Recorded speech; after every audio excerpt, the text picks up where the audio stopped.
বিছানায় গভীর ঘুমে আচ্ছন্ন দুই ছোট্ট ভাই বোন। ঘুমের মাঝেই ঘটে গেল এক লোমহর্ষক ঘটনা। তাদের বিছানায় হুট করেই উঠে পড়ে একটি বিশাল আকৃতির সাপ। গভীর ঘুমে মগ্ন ভাই বোন টেরই পায়নি যে তাদের কাঁথার নিচে শরীরের ওপর দিয়ে ঘুরে বেড়াচ্ছে সাপটি। এই দৃশ্যটি দূর থেকে কেউ একজন ক্যামেরা বন্দী করেছিলেন। ভিডিওর এক পর্যায়ে দেখা যায় তিনি সাপটির লেজ ধরে টেনে বিছানা থেকে বের করে আনেন। সৌভাগ্যবশত সাপটি তাদের কোনো ক্ষতি করেনি। তবে সাপের শান্ত ভঙ্গি এবং মানুষের উপস্থিতিতে কোনো আক্রমণাত্মক আচরণ না করায় ধারণা করা হচ্ছে এটি কোনো পোষা সাপ হতে পারে।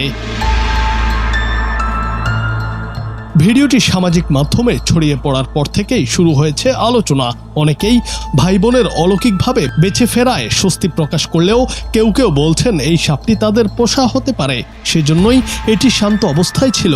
আবার নেটিজেনদের একাংশের মতে সাপটি পোষা হলেও তার উপর বিশ্বাস রাখা বিপজ্জনক, কারণ যে কোনো মুহূর্তে এটি মেজাজ হারিয়ে ঝোল দিতে পারত।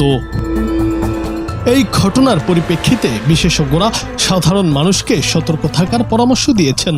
পোষা প্রাণী হলেও বন্য স্বভাবের সরীসৃপদের বাচ্চাদের কাছাকাছি রাখা অত্যন্ত ঝুঁকিপূর্ণ।